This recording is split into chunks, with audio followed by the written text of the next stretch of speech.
Hi hello all welcome back to our YouTube channel the concept coach where learning becomes understanding. మనం previous వీడియోలో ఏం మాట్లాడుకున్నామంటే natural numbers, whole numbers, integers, rational numbers, irrational numbers and also real numbers అంటే ఏంటి అనేది అయితే మాట్లాడుకున్నాం. So మనం ఈ వీడియోలో వెరీ ఇంపార్టెంట్ ఈ డెసిమల్ ఎక్స్పాన్షన్ ద్వారా రియల్ నంబర్స్ అంటే ఏంటి, రేషనల్ నంబర్స్, ఇర్రేషనల్ నంబర్స్కి ఉన్నటువంటి డిఫరెన్సియేషన్ అయితే మనం మాట్లాడుకోవడం జరుగుతుంది. అండ్ ఆల్సో ఆపరేషన్స్ అనే రియల్ నంబర్ మాట్లాడతాం, అంటే addition, subtraction, multiplication, division for real numbers అంటే ఏంటి, మనకి రేషనల్ నంబర్స్ కూడా వస్తాయి కదా, వాటి గురించి అయితే మనం మాట్లాడడం జరుగుతుంది. అండ్ రేషనలైజేషన్, డినామినేటర్లో అసలు రేషనలైజేషన్ ఎందుకు చేస్తాం అనేది అయితే మనం మాట్లాడడం జరుగుతుంది. And also laws of exponents of a real numbers, ఈ కాన్సెప్ట్లు అయితే మనం డీప్గా డిస్కస్ చేసుకోవడం అయితే జరుగుతుంది. క్లియర్గా వినండి. ఇక్కడ మనం మెయిన్ కాన్సెప్ట్లోకి వెళ్ళే ముందు ఇక్కడ ఒక క్వశ్చన్ ఏమంటే which decimal expansion is non terminating but repeating. ఇక్కడ కొన్ని డెసిమల్ ఎక్స్పాన్షన్స్ ఉంటాయి కదా, అసలు ఆ డెసిమల్ ఎక్స్పాన్షన్స్లో మనకి నాన్ టర్మినేటింగ్ బట్ రిపీటింగ్ అయ్యేవి ఏ నంబర్స్ ఉంటాయి, అవి రేషనల్ నంబర్సా లేకుంటే ఇర్రేషనల్ నంబర్సా అనేది అయితే మనం ఇక్కడ ఆన్సర్ చేయాలి. ఈ వీడియో పూర్తిగా మీరు చూస్తే గనక మీకు ఈ క్వశ్చన్కి అయితే ఆన్సర్ తెలిసిపోతుంది. లేదు మీకు ముందే ఈ క్వశ్చన్కి ఆన్సర్ తెలిస్తే కామెంట్ చేసి తర్వాత వీడియో చూడండి. మనం టాపిక్లోకి అయితే వెళ్ళిపోదాం. ఇక్కడ చూడండి, real numbers and their decimal expansion. ఇక్కడ ఇది మనకి రియల్ నంబర్స్లో rational numbers and irrational numbers ఉంటాయని తెలుసు. సో ఈ వీటికి ఇప్పుడు డిఫరెన్సియేషన్ ఎలా చేస్తాం అనేది చూడండి. ఇక్కడ నీట్గా రియల్ నంబర్స్ అంటే rational numbers plus irrational numbers. ఇక్కడ రేషనల్ నంబర్స్కి ఎప్పుడైనా సరే ఇప్పుడు 1/2 అనేది రేషనల్ నంబర్. దీనికి చూడండి, 2తో 1ని డివైడ్ చేస్తున్నా, ఇక్కడ 0 తీసుకుంటున్నా, 0 పెడుతున్నా, 2 5 ఆర్ 10, 0 వచ్చేసింది. సో 0.5 అనేది అంతే ఆన్సర్ అనమాట. ఇక్కడ డెసిమల్ ఎక్స్పాన్షన్ అనేది కట్ అయిపోయింది, అంటే టర్మినేట్ అయిందనమాట. సో రేషనల్ నంబర్స్లో ఈ కోషంట్ అనేది టర్మినేట్ అయింది. ఓకేనా. నెక్స్ట్ ఇంకో ఎగ్జాంపుల్ తీసుకుంటున్నా, నేను 1/3 తీసుకుంటున్నా. 1/3 అనేది one of the rational number మనకు తెలుసు. ఇప్పుడు 3తో 1ని చేస్తున్నా, ఇక్కడ 10 పెట్టుకుంటున్నా, 0 పెట్టుకుంటున్నా కాబట్టి ఇక్కడ 0.1. 3 3 జా 9, 1 వచ్చింది, మళ్ళీ 0 పెట్టుకుంటున్నా, 3 3 జా 9, ఇంకో 1, మళ్ళీ 0, మళ్ళీ 3, అట్లా వస్తూనే ఉంటుంది. అంటే దీన్ని ఏమి 0.3333 ఇలా వస్తూనే ఉంటుంది. సో మనం ఏం రాయొచ్చు, దాన్ని 0.3 బార్ అనొచ్చు.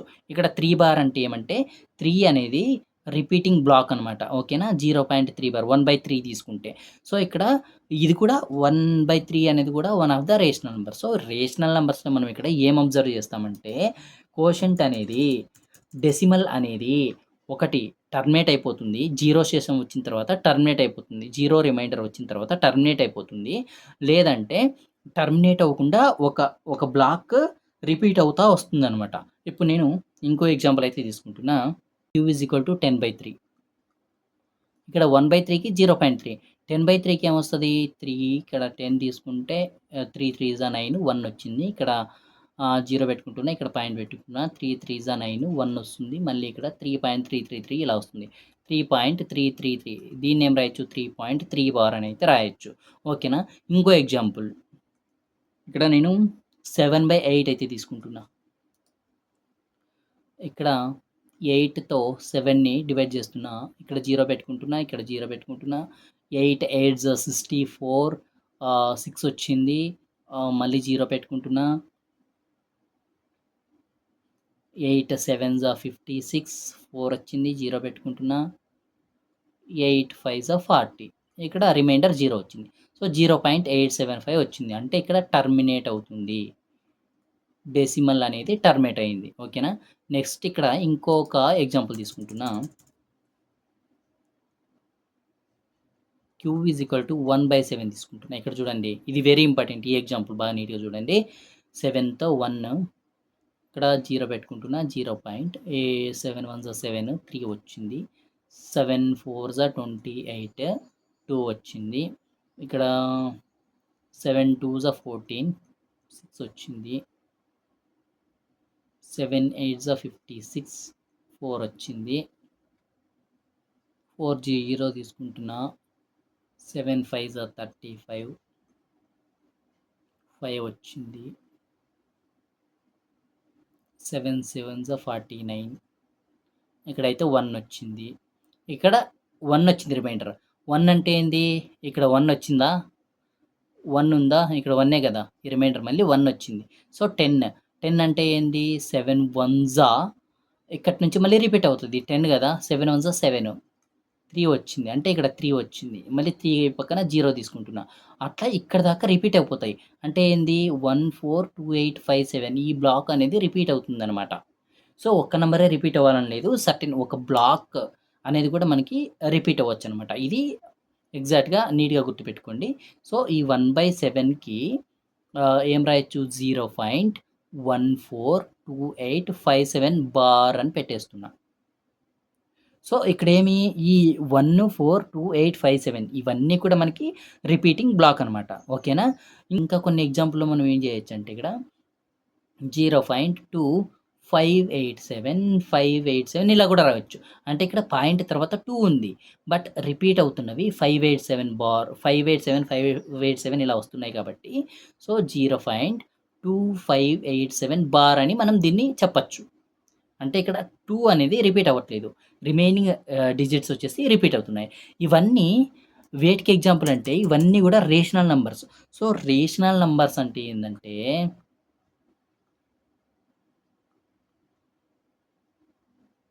p/q ఫామ్‌లో రాస్తున్నాం.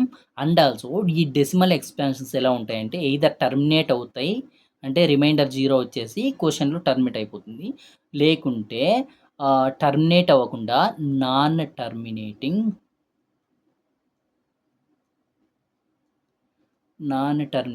విత్ రికరింగ్ అంటే రిపీట్ అవుతున్నాయి గదా! రికరింగ్ అంటే రిపీటింగ్ అన్నా, రికరింగ్ అన్నా ఒకటే.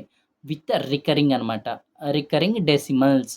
సో, ఈ 2 ప్రాపర్టీస్ రేషనల్ నంబర్స్‌కి ఉంటాయనమాట. ఎయిదర్ టర్మినేట్ అవుతాయి. లేదంటే non terminating with recurring. Terminate అవ్వకుండా ఏమవుతాయి? రిపీట్ అవుతా వస్తాయనమాట డెసిమల్స్. సో, ఇక్కడ రేషనల్ నంబర్స్‌కి ఇట్లా చెప్తాం. ఇట్లా కాకుండా ఇర్రేషనల్ నంబర్స్ తీసుకుంటే కనుక మనకి ఎలా వస్తాయంటే ఇక్కడ ఇవి టర్మినేట్ అవ్వవు. అండ్ ఆల్సో రిపీట్ కూడా అవ్వవనమాట. ఇప్పుడు ఫర్ ఎగ్జాంపుల్ ఏమంటే ఇర్రేషనల్ నంబర్స్‌లో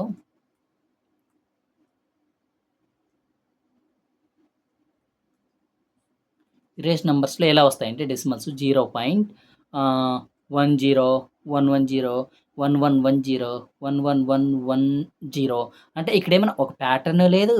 పోనీ రిపీట్ అవుతున్నాయంటే అది కూడా లేదు. ఇప్పుడు √2 అనేది మనం one of the irrational number అని చెప్పాం. ఎందుకు చెప్పామంటే ఇక్కడ √2 వాల్యూ ఎంత? 1.4142 ఇట్లా వేరే డిజిట్స్ వస్తూనే ఉంటాయి. ఇక్కడ దీనికి అంతమనేది లేదనమాట. Non terminating and also repeat కూడా కాలేదు కదా! 4142 తర్వాత 4142 ఎక్కడ రాదు. వేరే వేరే డిజిట్స్ వస్తాయి. అవి ఒక బ్లాక్ అనేది రిపీట్ కూడా అవ్వదనమాట. అందుకనే మనం √2ని ఇర్రేషనల్ నంబర్ అంటాం. ఇప్పుడు 5 వాల్యూ గనక మనకు చూసుకుంటే 5 కూడా 3.14 అని జనరల్‌గా మనకు తెలుసు. బట్ 3.14తో అక్కడ అది ఆగదనమాట. 3.14 159265 ఇలా 159265 ఇలా వస్తూనే ఉంటాయన్నమాట. 5 వాల్యూ ఎగ్జాక్ట్‌గా మనం చెప్పలేం. సో, 5ని మనం 22/7 అని కూడా చెప్తాం. యాక్చువల్‌గా ఇవి ఇర్రేషనల్ నంబర్స్ అంటే మనం p/q ఫామ్‌లో రాయలేం. సో, ఇక్కడ మరి 5ని మనం 22/7గా రాసాం కదా! అంటే నో. అది మనం ఈజ్ ఈక్వల్ టు కాదు. అది అప్రాక్సిమేట్ ఎప్పటికి కూడా 22/7 అనేది ఎగ్జాక్ట్‌గా కాదు. 22/7 అనేది approximate p/q form. Exact p/q form అయితే కాదు. కాబట్టి ఈ 5 కూడా one of the irrational number అనమాట. సో, డెసిమల్ ఎక్స్పాన్షన్ ద్వారా మనకి రేషనల్ నంబర్‌కి, ఇర్రేషనల్ నంబర్‌కి డిఫరెన్షియేషన్ అయితే ఇక్కడ అర్థమైంది కదా! ఇప్పుడు నెక్స్ట్ మనం ఆపరేషన్స్ చూద్దాం. ఇక్కడ ఈ ఆపరేషన్స్‌లో మనం ఫస్ట్ కొన్ని ప్రాపర్టీస్ గురించి అయితే మాట్లాడదాం. ఇక్కడ చూడండి. The sum or difference of a rational numbers and an irrational numbers is irrational అంట. అంటే ఇక్కడ ఒక రేషనల్ నంబర్‌ని ప్లస్ ఇంకో ఇర్రేషనల్ నంబర్‌ని the sum or difference add చేసినా, సబ్ట్రాక్ట్ చేసినా అది ఇర్రేషనల్ నంబరే వస్తుంది అంటున్నాడు. ఇప్పుడు ఎగ్జాంపుల్ చూపిస్తాను చూడండి. ఒక రేషనల్ నంబర్ ఇది 2 ఇది ఇంకో రేషనల్ నంబరు. దీన్ని అసలు మనం యాడ్ చేయగలమా? అసలు యాడ్ చేయలేం. సో, 2 + √2 అనేది సింప్లిఫై చేయలేమనమాట. సో, మనం వీటిని ఏమంటాం? ఇర్రేషనల్ నంబర్స్ అనే అంటాం. ఇప్పుడు ఏంటి ఒక రేషనల్ నంబర్స్ ఉండి, ఇంకోటి ఇర్రేషనల్ ఉంటే మాత్రమే. ఇప్పుడు 2 - కూడా మనం సింప్లిఫై చేయలేం. ఓకేనా? ఇప్పుడు మనం సెకండ్ ప్రాపర్టీ ఏమంటే, the product are quotient of a non zero rational number with an irrational number is irrational. ఇప్పుడు ది ప్రొడక్ట్ అంటే మల్టిప్లై ఏంది? One non zero rational number plus irrational number. ఈ ప్రొడక్ట్ వచ్చేసి ఈజ్ ఇర్రేషనల్ నంబర్ అంటున్నాడు. అది కూడా irrational number అంటున్నాడు. ఇక్కడ 2 అనేది ఒక రేషనల్ నంబరు. ఇంకోటి √2 అనేది ఇంకో రేషనల్ నంబర్. వీటి ప్రొడక్ట్ ఏంది? 2√2. ఇది కూడా ఇర్రేషనల్ నంబరే అయింది కదా! సో, ప్రొడక్ట్ కూడా మనకి ఇర్రేషనల్ నంబరే అవుతుంది. ఇప్పుడు 5 ఇంటూ √2 తీసుకున్నా మనకి 5√2 వస్తుంది తప్ప, మనకి ఒక రేషనల్ నంబర్ అయితే రాదు. పీ/క్యూ ఫార్మ్‌లో రాయలేం మనం. సో, అక్కడ సెకండ్ ప్రాపర్టీ కూడా మనకి ట్రూ అయింది. ఇప్పుడు if we add, subtract, multiply or divide 2 rationals, the result may be rational or irrational. ఇప్పుడు ఇక్కడ ఇందాక మనం పైన 2 ప్రాపర్టీస్‌లో చూసిందేమంటే, ఒక రేషనల్ ప్లస్ ఇంకో ఇర్రేషనల్. ఇక్కడ ఏం చేస్తున్నామంటే 2 ఇర్రేషనల్స్ గురించి మాట్లాడుతున్నాడు ఈడు. ఇక్కడ, ఇక్కడ చూడండి √2 ప్లస్ √2 దీన్ని ఏం రాయొచ్చు? 2√2 రాయొచ్చు. 2√2 ఏంది? ఇర్రేషనల్. ఇక్కడ ఏమన్నాడు? యాడ్ చేసినప్పుడు can be rational or irrational అన్నాడు. ఈ కేస్‌లో ఇర్రేషనల్ అయింది. ఓకేనా? ఇప్పుడు చూడండి √2 మైనస్ √2 సబ్ట్రాక్ట్ చేస్తున్నా. ఏమైంది? 0 అయింది. ఇది రేషనల్ కదా! 0 అనేది రేషనల్. ఎట్లా? 0 అనేది 0/1 కూడా రాయొచ్చు. So, rational. ఓకేనా? ఇప్పుడు మల్టిప్లై చేసినా కూడా అంతే. ఇక్కడ చూడండి √2 ఇంటూ √2 ఏమైంది? √2 స్క్వేర్ అయింది. ఈ స్క్వేర్‌కి √2 పోతే 2 వచ్చింది. 2 అనేది one of the rational number 2/1 కాబట్టి. సో, ఇక్కడ add, multiply, subtraction, division of 2 irrational numbers చేస్తే ఆన్సర్ ఇర్రేషనల్ అయినా రావచ్చు, రేషనల్ నంబర్ అయినా రావచ్చనమాట. బట్ పైన చూసుకుంటే ఈ ప్రొడక్ట్ కానీ, అడిషన్ గానీ, డిఫరెన్సియేషన్ గానీ ఒక రేషనల్ నంబర్ ఇంకో ఇర్రేషనల్ నంబర్స్ తీసుకుంటే ఖచ్చితంగా ఇర్రేషనలే. బట్ 2 ఇర్రేషనల్ నంబర్స్ తీసుకుంటే రేషనల్ అయినా రావచ్చు, లేకుంటే ఇర్రేషనల్ నంబర్స్ అయినా రావచ్చు. ఇదొక ప్రాపర్టీ. ఇంకా మనం వేరే ప్రాపర్టీస్ గురించి కూడా మాట్లాడుకుంటే, ఇక్కడ క్లోజర్ ప్రాపర్టీ మనకి క్లోజర్ ప్రాపర్టీ అంటే మనకేమో తెలుసు. క్లోజర్ ప్రాపర్టీ అంటే ఇప్పుడు ఒక 2 రేషనల్ నంబర్స్‌ని అడిషన్ చేస్తే వచ్చే రిజల్ట్ కూడా రేషనల్ నంబర్ అయితే గిన దాన్నేమంటాం మనం? క్లోజర్ ప్రాపర్టీని ఫాలో చేస్తున్నాయి ఆ రేషనల్ నంబర్స్ అని చెప్పొచ్చు. బట్ ఇక్కడ ఈ ఇర్రేషనల్ నంబర్స్‌లో మనం 2 ఇర్రేషనల్ నంబర్స్ √2 ప్లస్ √2 తీసుకున్నాం. ఇదేమైంది? 2√2 అయింది. 2√2 అనేది ఇర్రేషనల్ నంబర్ వచ్చింది. బట్ √2 మైనస్ √2 తీసుకుంటే 0 వచ్చింది కదా! అంటే ఇర్రేషనల్ నంబర్ రాలే. ఒక కేస్‌లో వచ్చింది. ఇంకో కేస్‌లో రాలేదు కదా! సో, ఈ క్లోజర్ ప్రాపర్టీని ఇర్రేషనల్ నంబర్స్ అయితే ఫాలో చేయవు. ఓకేనా? నెక్స్ట్ మనకి అసోసియేటివ్ ప్రాపర్టీ, డిస్ట్రిబ్యూటివ్ ప్రాపర్టీ, ఇంకోటి కమ్యుటేటివ్ ప్రాపర్టీ అయితే అడిషన్‌కి, మల్టిప్లికేషన్‌కి. ఈ రెండిటికి associative, distributive and commutative property అయితే రేషనల్ నంబర్స్‌కి, ఇర్రేషనల్ నంబర్స్‌కి కూడా పాసిబుల్ అవుతుంది. ఈ ప్రాపర్టీస్ కూడా మీరు గుర్తుపెట్టుకోవాలి. ఎప్పుడైనా మనకి ఇండైరెక్ట్‌గా అడగొచ్చు కాంపిటేటివ్ ఎగ్జామ్స్‌లో. ఇప్పుడు మనం ఆపరేషన్స్‌కి ఎళ్ళిపోదాం. ఈ ఆపరేషన్స్‌లో అడిషన్, సబ్ట్రాక్షన్, మల్టిప్లికేషన్ ఎలా చేస్తామనేదైతే ఇక్కడ మాట్లాడడం అయితే జరుగుతుంది. ఒక ప్రాబ్లమ్ ఏమంటే 2√2 ప్లస్ 5√3 ఇదొకటి ప్లస్ √2 మైనస్ 3√3 ఉంది. దీనికి ఆన్సర్ ఎలా చేస్తాం మనం? ఇక్కడ చూడండి. √2 ఉన్నవన్నీ కలుపుకోవాలి. ఇక్కడ √3 ఉన్నవన్నీ కలుపుకోవాలి. ఇక్కడ 2√2 ప్లస్ ఇక్కడ √2 ఉంది. ఇక్కడ 1 ఇక్కడ ఒక 2√2 ఇక్కడ 2√2 ఉంది. సో, టోటల్ ఏమైంది? 3√2 అయింది. ప్లస్ ఇక్కడ 5√3 ఉంది. ఇక్కడ మైనస్ 3√3 ఈ 5√3 నుంచి ఈ 3√3 తీసేస్తే 2√3 అయితే వస్తది. సో, ఈ విధంగా మనం సింప్లిఫికేషన్ అయితే చేయొచ్చనమాట. ఏది? అడిషన్‌కి చూసాం మనం. ఇప్పుడు సెకండ్ సమ్ చూసుకుంటే, సెకండ్ ఎగ్జాంపుల్ తీసుకుంటే 6√5 ఇంటూ 2√5 అంటున్నాడు. దీన్ని మల్టిప్లికేషన్ ఎలా చేస్తాం మనం? చూడండి నీట్‌గా. ఇక్కడ 6 ఇంటూ 2 ఇంటూ √5 ఇంటూ √5 రాయొచ్చు మనం. మల్టిప్లికేషన్‌లో 6 into 2 12 into √5 into √5 √25. So, 12 into √25 అంటే 5, 12 ఇంటూ 5 60. సో ఈ విధంగా మల్టిప్లికేషన్ అయితే చేస్తాం. నెక్స్ట్ మనం ఒకటి డివిజన్ అయితే చూద్దాం.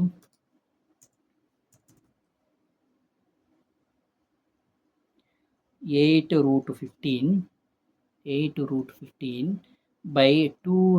అయితే చూసుకుంటాం. 8√15ని మనం ఏం రాయొచ్చు అంటే √3 ఇంటూ 5 రాయొచ్చు. ఇక్కడ 2√3 రాయొచ్చు. So 8 into √3 into √5/2 into √3. ఇక్కడ కింద చూసుకుంటే ఇక్కడ ఈ √3 క్యాన్సిల్ అయింది.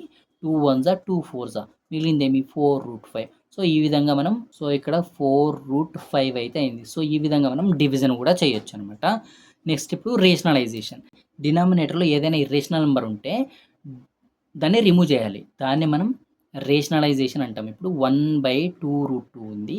ఇక్కడ √2 అనేది డినామినేటర్లో ఉంది. మన డినామినేటర్లో రూట్స్ ఇర్రేషనల్ నెంబర్ లేకుండా చేయాలి. వాటిని మనం రేషనలైజేషన్ అంటాం. మరి మనం ఇది ఎలా చేస్తామంటే చూడండి, ఇక్కడ మనకి డినామినేటర్లో ఇర్రేషనల్ ఉండకూడదు. సో దీన్ని రేషనల్ నెంబర్ ఎలా మార్చాలనేది కొంచెం ఆలోచించాలి. ఇక్కడ √2ని ఇంకో √2తో మల్టిప్లై చేస్తే √2 ఇంటూ √2 2 వచ్చేస్తుంది. అంటే ఇర్రేషనల్ కాస్త మనకి రేషనల్ నెంబర్ అయిపోతుంది. సో డినామినేటర్లో √2తో మల్టిప్లై చేస్తే మనం న్యూమరేటర్లో కూడా √2తో మల్టిప్లై చేయాలి. అప్పుడు ఏమైంది 1 ఇంటూ √2 అయింది. √2 ఇంటూ √2 స్క్వేర్ రూట్ పోతుంది కాబట్టి 2 √2/2 అయిందనమాట. ఇది వన్ ఆఫ్ ద రేషనలైజేషన్. ఇది one of the example. And ఇక్కడ మనకి సెకండ్ ఎగ్జాంపుల్ కనుక తీసుకుంటే 1/√2 ప్లస్ √3 అయితే తీసుకుంటున్నాం. సో మనం ఇప్పుడు a plus B into a minus b is equal to a square minus B square అనే ఫార్ములాని అయితే మనం ఇక్కడ అప్లై చేయబోతున్నాం. ఇక్కడ √2 ప్లస్ 3ని కింద డినామినేటర్లో √2 మైనస్ √3తో మల్టిప్లై చేస్తున్నప్పుడు A plus B into a minus B, A square minus B square అయిపోతుంది. ఏ స్క్వేర్ అంటే √2 స్క్వేర్ మైనస్ బి స్క్వేర్ అంటే √3 స్క్వేర్, 2 మైనస్ 3 అయితే వస్తుంది.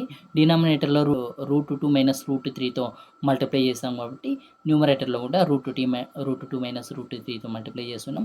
సో 1 ఇంటూ √2 మైనస్ √3 ఆబ్వియస్గా అదే వస్తుంది. ఇక్కడ 2 స్క్వేర్ మైనస్ 3 స్క్వేర్ అయితే వస్తుంది. సో 2 మైనస్ 3 అయితే వస్తుంది. ఇక్కడ 2 మైనస్ 3 అంటే -1. సో √2 మైనస్ √3/-1 వచ్చింది. ఇక్కడ -1 రిమూవ్ చేయాలంటే పైనవి చేంజ్ చేస్తే సరిపోతుంది. Minus into √2 -3. సో ఫైనల్గా √3 మైనస్ √2 అయితే రాయొచ్చు. ఈ విధంగా మనం రేషనలైజేషన్ అయితే చేస్తామన్నమాట. Next laws of exponents for real numbers. Real numbers అంటే మనకి ఆల్రెడీ ఇర్రేషనల్ ప్లస్ రేషనల్ నెంబర్స్ని రియల్ నెంబర్స్ అంటాం. ఇక్కడ కొన్ని ఫార్ములాస్ అయితే మనం గుర్తు పెట్టుకోవాల్సి ఉంటుంది. ఇక్కడ చూడండి, a⁴m into a⁴n base same ఉన్నప్పుడు మల్టిప్లై చేస్తున్నప్పుడు బేస్ సేమ్ ఉంటే మల్టిప్లై చేస్తున్నప్పుడు ఏం రాయొచ్చు అంటే m+n రాయొచ్చు. a⁴m+n ఇది one of the formula. And second one a⁴m/a⁴n ఉంటే డివైడ్ చేస్తున్నప్పుడు బేస్ సేమ్ ఉండాలి. ఏ అనేది బేసు, a⁴m-n వస్తుంది. ఇక్కడ m గ్రేటర్ దాన్ n ఉన్నప్పుడు. ఒకవేళ n గ్రేటర్ దాన్ ఉంటే n-m అయితే వస్తుంది అనమాట. ఇంకా థర్డ్ ఫార్ములా చూసుకుంటే మనకి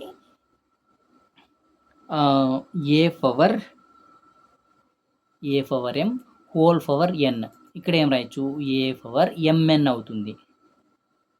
నెక్స్ట్ a⁴m/b⁴m ఉంటే ab⁴m అని కూడా రాయొచ్చు అనమాట.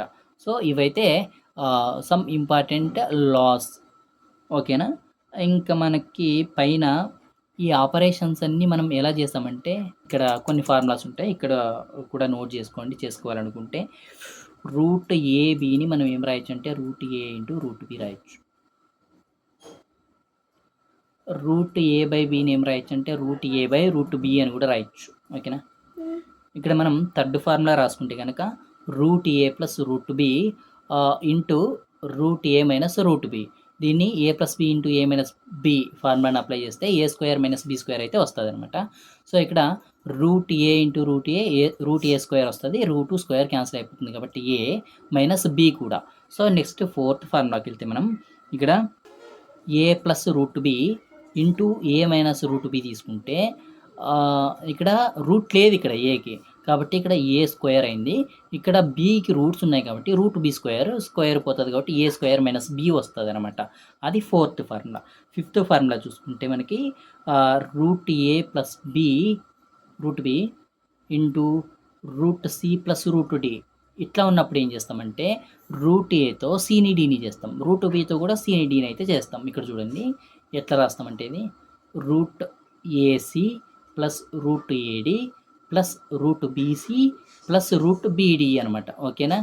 నెక్స్ట్ మనకి sixth formula root A plus root B whole square తీసుకుంటే A square plus B square plus 2ab కదా. రూట్ ఏ స్క్వేర్ అంటే A plus root B square అంటే బి ప్లస్ 2 ఇంటూ ఏ అంటే రూట్ ఏ, బి అంటే root B. ఈ formulas అయితే మనం చూసుకోవచ్చు అనమాట. సో 9th క్లాస్లో మ్యాథ్స్లో నంబర్ సిస్టమ్ అనే చాప్టర్ అయితే ఇంతటితో క్లోజ్ అయింది. సో ఈ చాప్టర్లో మీకు ఏమైనా డౌట్ ఉంటే ఖచ్చితంగా కామెంట్ చేయండి, లేదంటే కాన్సెప్ట్ అంతా క్లియర్గా అర్థమైనట్టయితే ఖచ్చితంగా లైక్ చేసి షేర్ చేయండి. థ్యాంక్ యూ ఆల్, మీ పవన్ కుమార్.